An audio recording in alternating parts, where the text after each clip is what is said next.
الحمد لله رب العالمين والصلاة والسلام على سيد المرسلين أما بعد فأعوذ بالله من الشيطان الرجيم بسم الله الرحمن الرحيم الصلاة والسلام عليك يا رسول الله وعلى آلك وأصحابك يا حبيب الله الصلاة والسلام عليك يا نبي الله وعلى آلك وأصحابك يا نور الله. فیضان قرآن کے سلسلے میں حاضر ہیں اور آج سورۃ الحجر کی آیت نمبر 51 سے قرآن پاک کا درس سنیں گے.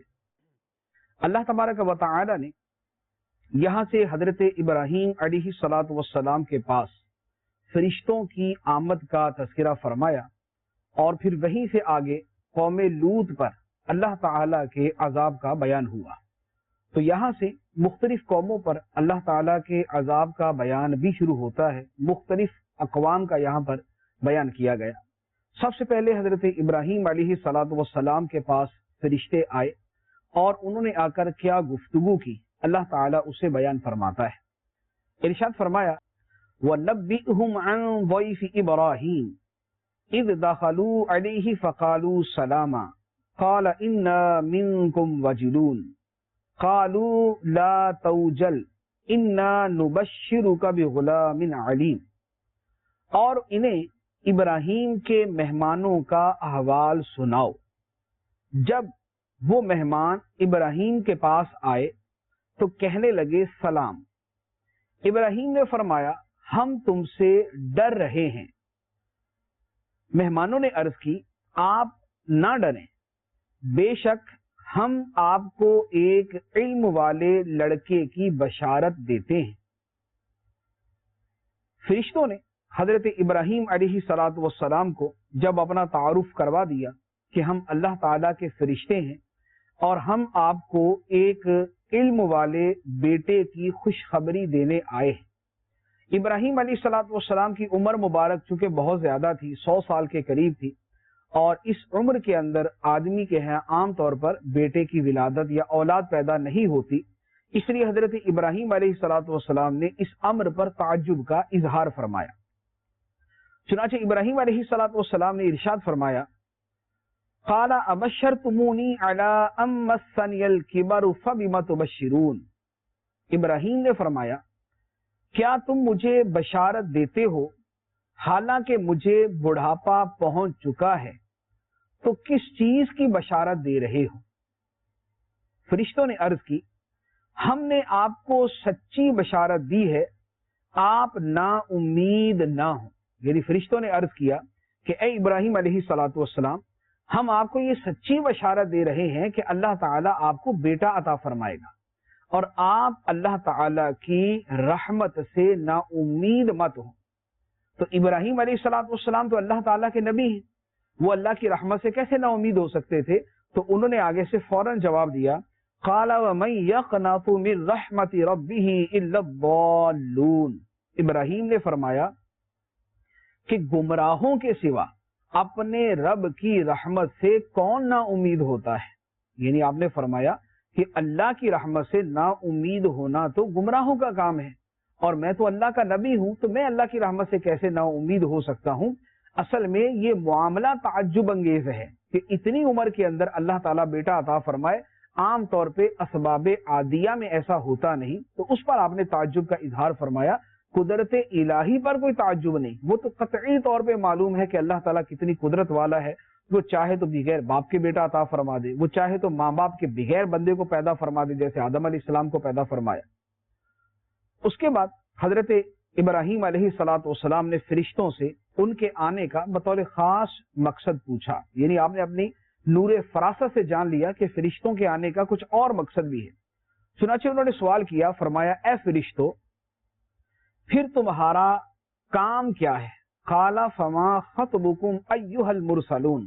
فرمایا اے فرشتو پھر تمہارا خاص کام کیا ہے، یعنی کیا کام کرنے آئے ہو؟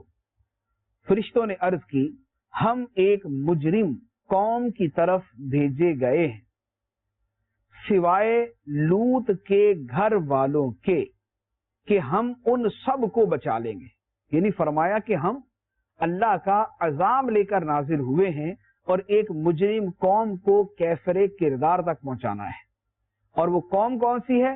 حضرت لوط علیہ السلام کی قوم، تو قوم کو ہم تباہ و برباد کر دیں گے سوائے حضرت لوط علیہ السلام اور ان کے گھر والوں کے، یعنی حضرت لوط علیہ السلام اور ان کے گھر والے یہ اللہ تعالیٰ کے عذاب سے محفوظ رہیں گے اور بقیہ قوم کو تباہ کر دیا جائے گا۔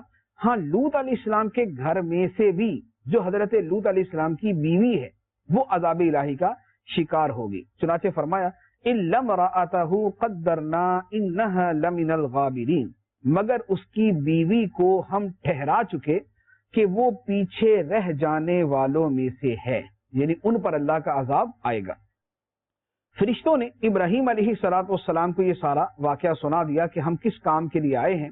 اب اس کے بعد فرشتے حضرت لوط علیہ السلام کی خدمت میں پہنچ گئے، لیکن لوط علیہ السلام کے پاس جو وہ آئے تو وہ اپنے فرشتوں والی حیت کے اندر نہیں آئے، یعنی اپنے نورانی وجود میں نہیں آئے بلکہ انسانی وجود میں آئے، انسانوں کی شکل میں، اور وہ بھی خوبصورت لڑکوں کی شکل میں حضرت لوط علیہ السلام کے گھر پر آئے۔ اللہ تعالیٰ اس کو بیان فرماتا ہے، فرمایا فَلَمَّا جَاءَ آلَ لُوطٍ الْمُرْسَلُونَ، تو جب لوط کے گھر والوں کے پاس فرشتے آئے، قال انکم قوم منکرون، تو لوط نے فرمایا تم اجنبی لوگ ہو۔ لوط علیہ السلام نے ان کو پہچانا نہیں، فرمایا تم تو اجنبی لوگ ہو، کسی اور علاقے سے آئے ہوئے لگ رہے ہو۔ اب اس کے بعد فرشتوں نے اپنے آنے کا مقصد بیان کیا، لیکن یہ یہاں جو گفتگو ہے کہ فرشتوں نے آنے کا جو مقصد بیان کیا کہ ہم آپ کی قوم کو عذاب دینے آئے ہیں، یہ مقصد حضرت لوط علیہ السلام اور آپ کی جو قوم کے درمیان گفتگو ہوئی تھی، یہ فرشتوں کی گفتگو اس کے بعد ہوئی تھی، لیکن اللہ تعالیٰ نے یہاں پر اس کو پہلے بیان کیا تاکہ ایک بات پوری طرح واضح ہو جائے کہ کس سیاق و سباق کے اندر قوم کو عذاب دیا گیا۔ فرشتوں نے عرض کی بلکہ ہم تو آپ کے پاس وہ عذاب لائے ہیں جس میں یہ لوگ شک کرتے تھے۔ اے لوط علیہ السلام، آپ کی قوم کے لوگ جس عذاب الہی میں شک کرتے تھے ہم وہ عذاب ان کے پاس لے کر آئے ہیں، اور کہا وَأَتَيْنَاكَ بِالْحَقِّ وَإِنَّا لَصَادِقُونَ، اور ہم آپ کے پاس حق کے ساتھ آئے ہیں اور بے شک ہم سچے۔ حق کے ساتھ آئے ہیں یعنی عذاب کے قطعی فیصلے کے ساتھ آئے۔ اب اس کے بعد فرشتوں نے عرض کی فَأَسْرِ بِأَهْلِكَ بِقِطْعٍ مِّنَ اللَّيْلِ وَاتَّبِعْ أَدْبَارَهُمْ وَلَا يَلْتَفِتْ مِنْكُمْ أَحَدٌ وَامْضُوا حَيْثُ تُؤْمَرُونَ وَقَضَيْنَا إِلَيْهِ ذَلِكَ الْأَمْرَ أَنَّ دَابِرَ هَؤُلَاءِ مَقْطُوعٌ مُصْبِحِينَ، تو آپ رات کے کسی حصے میں اپنے گھر والوں کو لے چلے اور آپ خود ان کے پیچھے پیچھے چلے، اور تم لوگوں میں سے کوئی مڑ کر نہ دیکھے اور سیدھے چلتے رہو جہاں کا تمہیں حکم دیا جا رہا ہے، اور ہم نے اسے اس حکم کا فیصلہ سنا دیا کہ صبح کے وقت ان کافروں کی جڑ کٹ جائے گی۔ یہ فرشتوں نے لوط علیہ السلام سے عرض کیا کہ آپ رات کے وقت اپنے گھر والوں کو لے کر بستی سے نکل پڑیں، اور اپنے گھر والوں کو اپنے آگے آگے رکھیے گا، یعنی جو ایمان والے ہیں اور جو اہل خانہ میں سے ایمان والے ہیں ان کو آپ آگے آگے رکھیے گا اور خود ان کے پیچھے پیچھے چلیے گا، اور کوئی بھی شخص مڑ کر نہ دیکھے کہ پیچھے کیا ہو رہا ہے، کیونکہ پیچھے اللہ کا عذاب آنا ہے۔ تو فرمایا کہ پیچھے مڑ کر کوئی نہ دیکھے، سیدھے چلتے رہو جیسا تمہیں حکم دیا جا رہا ہے۔ تو اب فیصلہ سنا دیا کہ صبح کے وقت کافروں کی جڑ کٹ جائے گی۔ یہ گفتگو جو ہے یہ قوم کے لوط علیہ السلام کے پاس آ کر بدتمیزی کرنے کے بعد کی ہے، لیکن اللہ تعالیٰ نے پہلے بیان فرمایا۔ اب جو قوم نے آ کر کیا تھا جس کے بعد فرشتوں نے بتایا تھا کہ ہم عذاب کے لیے آئے، وہ کیا تھا؟ اللہ تعالیٰ اس کو بیان فرماتا ہے، فرمایا وَجَاءَ أَهْلُ الْمَدِينَةِ يَسْتَبْشِرُونَ قَالَ إِنَّ هَؤُلَاءِ ضَيْفِي فَلَا تَفْضَحُونَ، اور شہر والے خوشی خوشی آئے۔ حضرت لوط نے فرمایا یہ میرے مہمان ہیں تو تم مجھے شرمندہ نہ کرو اور اللہ سے ڈرو اور مجھے رسوا نہ کرو۔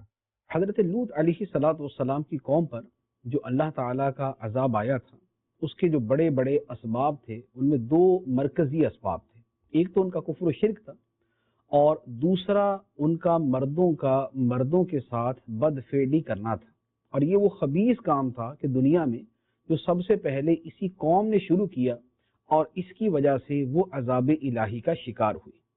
تو لوط علیہ السلام کے پاس جو فرشتے حاضر ہوئے تھے وہ فرشتے بڑے خوبصورت لڑکوں کی شکل میں تھے، تو قوم اپنی خباثت طبعی کے ساتھ لوط علیہ السلام کے پاس آ گئی کہ یہ لڑکے ہمارے حوالے کرے اور معاذ اللہ ہم ان کے ساتھ برا معاملہ کریں۔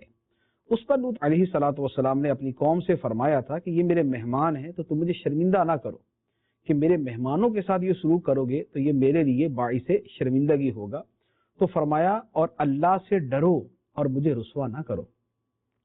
لیکن قوم کے سر پر چونکہ شیطانیت سوار تھی تو انہوں نے جواب دیا، قالوا اولم ننہک عن العالمین، انہوں نے کہا کیا ہم نے تمہیں جہان والوں سے منع نہ کیا تھا؟ یعنی قوم نے کہا کہ اے لوط ہم نے تمہیں منع کیا تھا کہ جہان والوں کے معاملات میں ہم جو بھی کریں آپ ہمیں اسے منع نہیں کریں گے، لیکن اس کے باوجود آپ منع کر رہے ہیں۔ تو یہ قوم کی طرف سے ایک جاہلانہ جواب تھا۔ لوط علیہ السلام نے بڑے پیارے انداز کے اندر ان کو سمجھایا، فرمایا قال ہؤلاء بناتی ان کنتم فاعلین، فرمایا کہ یہ قوم کی عورتیں میری بیٹیاں ہیں اگر تمہیں کرنا ہے۔ یعنی فرمایا کہ یہ جو قوم کی عورتیں ہیں، میں قوم کا نبی ہوں، بزرگ ہوں، تو یہ قوم کی عورتیں میری بیٹیاں ہیں جو بیویوں کی صورت میں تمہارے گھروں میں موجود ہیں، تو اگر تمہیں اپنی خواہش کو پورا کرنا ہے تو جو حلال ذریعہ ہے اسے اختیار کرو، حرام کے اندر جا کے کیوں پڑتے ہو۔ لیکن قوم چونکہ اپنی شیطانیت، اپنے نشے اور اپنی خواہش نفسانی کے اندر ڈوبی ہوئی تھی، انہوں نے آپ کی بات ماننے سے انکار کر دیا اور وہ ان فرشتوں کی طرف یعنی خوبصورت لڑکوں کی طرف بڑھے۔ اللہ تعالیٰ ارشاد فرماتا ہے لعمرک انہم لفی سکرتہم یعمہون، اے محبوب تمہاری جان کی قسم بے شک وہ کافر یقیناً اپنے نشہ میں بھٹک رہے تھے۔ نبی کریم علیہ السلام کی عظمت و شان کا بیان بھی ہوا کہ اے محبوب تمہاری جان کی قسم وہ کافر اپنے نشے میں بھٹک رہے تھے، کہ ان کو کچھ اور سجھائی نہیں دے رہا تھا۔ تو اب اس کا انجام کیا ہوا؟ فرمایا فَأَخَذَتْهُمُ الصَّيْحَةُ مُشْرِقِينَ، تو دن نکلتے ہی انہیں زوردار چیخ نے آ پکڑا۔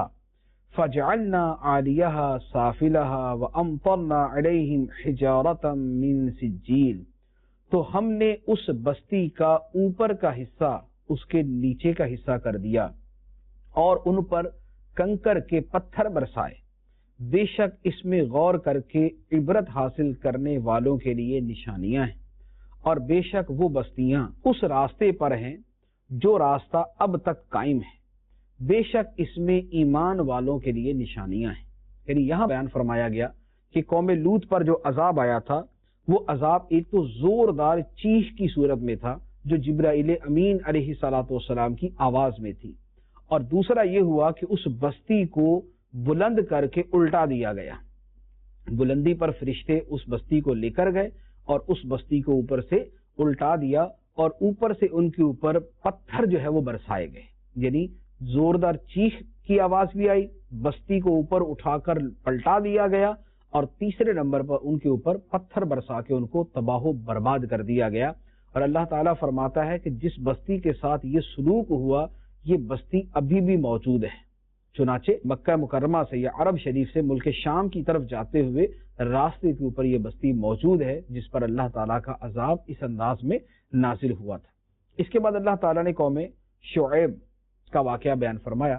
اللہ تعالیٰ ارشاد فرماتا ہے وَإِن كَانَ أَصْحَابُ الْأَيْكَةِ لَظَالِمِينَ، اور بے شک کثیر درختوں والی جگہ کے رہنے والے ضرور ظالم تھے۔ کثیر درختوں والی جگہ کے رہنے والے کون؟ حضرت شعیب علیہ السلام کی قوم۔ یہ ایک گھنے جنگلات والے علاقے کے اندر رہتی تھی، تو وہ ظالم تھے۔ تو کیا ہوا؟ اللہ تعالیٰ فرماتا ہے فَانْتَقَمْنَا مِنْهُمْ وَإِنَّهُمَا لَبِإِمَامٍ مُبِينٍ، تو ہم نے ان سے انتقام لیا اور بے شک وہ دونوں بستیاں صاف راستے پر ہیں۔ دونوں بستیاں، ایک قوم لوط کی بستی اور ایک قوم شعیب کی بستی، یہ بالکل مین یعنی راستوں کے اوپر آتی ہے۔ تو فرمایا کہ ان سے ہم نے انتقام لیا اور یہ دونوں بستیاں صاف راستے پر موجود ہیں۔ اس کے بعد قوم سمود کا واقعہ ہے، جسے قوم سمود بھی کہتے ہیں، قوم صالح بھی کہا جاتا ہے اور اصحاب حجر بھی کہا جاتا ہے، اور یہ بستی آج بھی عرب شریف کے اندر یہ موجود ہے۔ مدائن صالح کے نام سے وہ علاقہ ہے، اور وہاں پر یہ بستی آج بھی موجود ہے، اور اس بستی کے مکانات جو پہاڑوں کے اندر یہ کھود کر کرید کر بناتے تھے، وہ مکانات بھی آج تک موجود ہیں۔ یہ مکانات اور یہ علاقہ میں نے بذات خود دیکھا ہے، اور وہ پورا ایریا جہاں حضرت صالح علیہ السلام تھے، جہاں پر آپ کی قوم تھی، جہاں وہ کنواں تھا جس کنویں کے پانی کے اوپر جو ہے وہ قوم نے فساد برپا کیا تھا، یہ سارے کا سارا جو ہے وہاں پر موجود ہے، اور یہ اپنی آنکھوں سے مشاہدہ کیا ہوا ہے، ابھی بھی لوگ جا کے اس علاقے کو دیکھتے ہیں۔ ارشاد فرمایا وَلَقَدْ كَذَّبَ أَصْحَابُ الْحِجْرِ الْمُرْسَلِينَ، اور بے شک حجر نام کی جگہ والوں نے رسولوں کو جھٹلایا، یعنی قوم سمود نے رسولوں کو جھٹلایا۔ فرمایا اور ہم نے انہیں اپنی نشانیاں دیں تو وہ ان سے منہ پھیرے رہے۔ قوم سمود کو نشانیاں دی گئیں، کون سی نشانیاں؟ ایک نشانی حضرت صالح علیہ السلام کی اونٹنی تھی جو ان کے مطالبے کے اوپر پہاڑ سے نکلی تھی۔ قوم سمود نے مطالبہ کیا تھا کہ اے صالح، ہم آپ کو تب اللہ کا نبی رسول مانیں گے جب آپ کو نشانی دکھائیں، اور نشانی یہ ہے کہ پہاڑ پھٹے، اس میں سے ایک اونٹنی باہر نکلے، اور وہ اونٹنی جو ہے وہ حاملہ ہو، اس کے بچہ پیدا ہو۔ تو حضرت صالح علیہ السلام نے اللہ کی بارگاہ میں عرض کیا، اور یہ معجزہ ان کے سامنے ان کے مطالبے کے مطابق ظاہر ہو گیا۔ اللہ تعالیٰ قوم کے بارے میں فرماتا ہے کہ قوم اتنی مضبوط تھی، وَكَانُوا يَنْحِتُونَ مِنَ الْجِبَالِ بُيُوتًا آمِنِينَ، اور وہ بے خوف ہو کر پہاڑوں میں تراش تراش کر گھر بناتے تھے، تو انہیں صبح ہوتے زوردار چیخ نے پکڑ لیا تو ان کی کمائی کچھ ان کے کام نہ آئی۔ قوم سمود نے حضرت صالح علیہ السلام کی نافرمانی کی۔ صالح علیہ السلام نے منع کیا تھا کہ اونٹنی کو کچھ نہ کہا جائے، لیکن قوم کے لوگوں نے مل کر اونٹنی کو ذبح کر دیا۔ اونٹنی اللہ کی نشانی تھی، جب اسے ذبح کیا تو اللہ کا عذاب آیا، اللہ کا عذاب آیا، اور وہ ایک چیخ کی صورت میں تھا، زوردار چیخ کی صورت میں، اور یہ قوم تباہ و برباد ہو گئی۔ تو اللہ تعالیٰ فرماتا ہے کہ ان کی کمائیاں، ان کی مہارتیں، یہ پہاڑوں کو تراش کے بنا لینا، یہ بڑی قوت طاقت، یہ کسی کام نہ آئی۔ اللہ کا عذاب آیا تو سب ختم ہو گیا، سب برباد ہو گیا۔ اب اللہ تعالیٰ ارشاد فرماتا ہے وَمَا خَلَقْنَا السَّمَاوَاتِ وَالْأَرْضَ وَمَا بَيْنَهُمَا إِلَّا بِالْحَقِّ، اور ہم نے آسمان اور زمین اور جو کچھ ان کے درمیان ہے سب حق کے ساتھ بنایا۔ حق کے ساتھ بنایا، با مقصد بنایا، حکمت سے بھرپور بنایا۔ آسمان و زمین با مقصد پیدا کیے گئے، ان میں اللہ تعالیٰ کی نشانیاں ہیں جو خدا کی معرفت دلاتی ہیں، خدا کی قدرت پر یقین دلاتی ہیں، خدا پر ایمان لانے کی طرف لے کے جاتی ہیں۔ تو فرمایا کہ آسمان و زمین اور اس کے درمیان جو ہے وہ ہم نے با مقصد اور حکمت سے بھرپور بنایا، اور فرمایا بے شک قیامت آنے والی ہے تو تم اچھی طرح درگزر کرو، یعنی نبی کریم علیہ السلام سے فرمایا کہ قیامت آنے والی ہے، آپ ان کافروں سے درگزر کریں، تبلیغ کریں، اور پھر انہیں ان کے حال پہ چھوڑ دیں۔ ان کا انجام کیا ہوگا، ان کا حساب کیا ہوگا، یہ آپ اللہ تعالیٰ کے ذمہ پر چھوڑ دیں، اللہ تعالیٰ خود ہی ان کا حساب بھی لے گا اور خود ہی ان کو انجام سے دوچار بھی کرے گا۔ پھر فرمایا ان ربک هو الخلاق العلیم، بے شک تمہارا رب بہت ہی پیدا کرنے والا، جاننے والا ہے۔ اس کے بعد اللہ تعالیٰ نے سورہ فاتحہ کی شان بیان فرمائی اور اس کی عطا کے اوپر اپنا احسان بیان فرمایا۔ فرمایا وَلَقَدْ آتَيْنَاكَ سَبْعًا مِّنَ الْمَثَانِي وَالْقُرْآنَ الْعَظِيمِ، اور بے شک ہم نے تمہیں 7 آیتیں دی جو بار بار دہرائی جاتی ہیں، اور عظمت والا قرآن دیا۔ 7 آیتیں جو بار بار دہرائی جاتی ہیں، یہ سورہ فاتحہ ہے۔ 7 آیتیں ہیں، انہیں بار بار دہرایا جاتا ہے، ہر نماز کے اندر سورہ فاتحہ پڑھی جاتی ہے، اور ہر نماز کی ہر رکعت کے اندر سورہ فاتحہ پڑھی جاتی ہے۔ اور فرمایا کہ ہم نے تمہیں سورہ فاتحہ عطا فرمائی اور قرآن عظیم عطا فرمایا، اس کے ہوتے ہوئے کفار کے مال و دولت پہ نظر ہی نہ کریں۔ کفار کے پاس پیسہ ہے، دولت ہے، نعمتیں، آسائشیں ہیں، دنیا کی جتنی چیزیں ہیں، آپ ان پہ نظر نہ کریں، یہ کچھ بھی نہیں ہے۔ اللہ تعالیٰ نے تو آپ کو سورہ فاتحہ عطا فرمائی، اللہ تعالیٰ نے تو آپ کو قرآن عطا فرمایا کہ جس کی قدر و قیمت کے برابر کوئی چیز ہو ہی نہیں سکتی۔ تو اگلی آیت کے اندر فرمایا کہ کفار کے مال و اسباب کی طرف آپ نگاہ اٹھا کے بھی نہ دیکھیں۔ فرمایا لا تمدن عینیک الی ما متعنا به ازواجا منهم ولا تحزن علیہم واخفض جناحک للمؤمنین، آپ اپنی نگاہ اس مال و اسباب کی طرف نہ اٹھائیں جس کے ذریعے ہم نے کافروں کی کئی قسموں کو فائدے اٹھانے دیے ہیں، اور آپ ان پر کچھ غم نہ کریں اور مسلمانوں کے لیے اپنا بازو بچھا رکھیں۔ فرمایا کافروں کا مال نہ دیکھیں کہ ان کو کتنا مال مل گیا، اور کافر ایمان نہیں لاتے تو اس پر غم نہ کریں۔ آپ کو تبلیغ کا ثواب مل گیا، آپ کو دین کا پیغام پہنچانے کا ثواب مل گیا، کافروں پہ غم نہ کریں آپ۔ ہاں جو مومن، جو آپ کے غلام ہیں، جو آپ کے ماننے والے ہیں، جو آپ کے نقش قدم پہ چلنے والے ہیں، آپ اپنا بازو رحمت و شفقت والا ان کے لیے بچھا کے رکھیں۔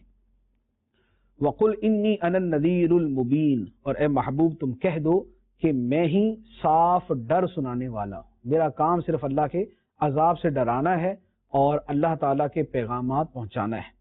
فرمایا کہ میں تمہیں کھلم کھلا ڈر سنانے والا ہوں، کیسا؟ جیسا ہم نے تقسیم کرنے والوں پر اتارا۔ کیا تقسیم کرنے والوں پر؟ تورات اور انجیل جو اللہ تعالیٰ نے کتابیں نازل فرمائی، انہیں یہود و نصارہ نے تقسیم کر دیا۔ جو ان کے نفس کے موافق لگا اسے مان لیا، جو نفسانی خواہشات کے خلاف لگا اسے چھوڑ دیا۔